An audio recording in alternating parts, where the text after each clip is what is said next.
নমস্কার। কবি কাজী নজরুল ইসলামকে আমরা মূলত জানি বিদ্রোহের কবি হিসেবে। আবার তিনি সুন্দরের উপাসক। তবে কবির অনেক হাস্যরসাত্মক রচনাও আছে, যেমন বর প্রার্থনা। সবাইকে তুই বর দিলি মা, পাষাণ রাজার ঝি। আমি ভিড় ঠেলে যে যেতে নারি, বর পাবো না কি? এই শেয়ালগুলোয় ভাঙা দেওয়াল কে দেখালো বল? কাঁচা কুলে ছুটছে যত আকাল হুড়োর দল। দূরের থেকেই বলছি মাগো, কান দুটোকে খোল। শুনতে কি আর পাবি মাগো, বাজছে যা ঢাক ঢোল। বেশি কিছু চাইবো না কো যাতা। ঘোল ঢালতে পারি যেন মুড়িয়ে দুঃখের মাথা। মাগো, তোর ওই সিংহীটাকে দিশমা ছেড়ে 1 মিনিটের তরে আমার যত পাওনাদার সব কটাকে ধরে মেরে আসুক গোটা কতক থাবা। মনের সুখে বলবো, বাছা আর কি টাকা চাবা?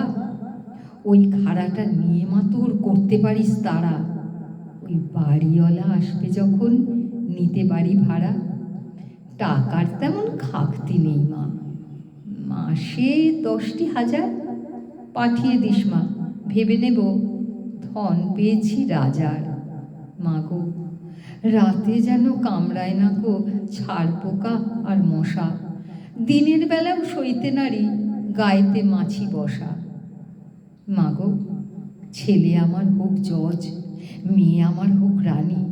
আমার যত শত্রু সবাই জেলে টানুক ঘানি। মাগো, এই দেখো মা, খাবার কথা বলিনি তো তোকে। ভাববি তোর পেটুক ছেলে। আমি ভাত না খেয়েও থাকতে পারি, পেলে পোলাও লুচি, মাছের মুড়ো, মাংসের ঝোল, 5টা ভাজাভুজি। এই দেখো মা, দই সন্দেশ বলিনি কো বুঝি। দেখলি তো মা, খাওয়ায় আমার ইচ্ছেই নেই মোটে। পেটুক বলে কলঙ্ক মোর তবুও গেছে রোটে। আর কতকাল বেড়াই ঘুরে করে হটর হটর। পেট্রোল যাতে খায় না মাগো, দিস না অমন একটা মোটর। জানিস তো মা, সাধুই আমি হব 2 দিন পরে। একটা কথা বলে রাখি, মনে রাখিস পরে। তোর বৌমার বাক্স ভরে দিস মা কিছু গয়না। 5টা লোকে তোর নামে মা মন্দ যেন কয় না। আমি যুদ্ধে যেতে পারি, তোরই তোমা ছেলে। অসুর খেদিয়ে দিতে পারি ভুঁড়ি দিয়ে ঠেলে। বলিস যদি ল্যাগ মেরে মা ফেলেও দিতে পারি।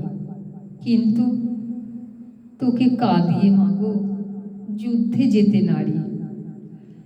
নাতি পুতি রেখে 100 বছর পরে সংসার ছেড়ে যাবই না হয় তোর ঘরে। অনেক কিছুই চাওয়ার ছিল, দিলাম সেসব ছেড়ে। না হলে বলবি ছেলে তোর বড্ড একাল সেরে। নমস্কার।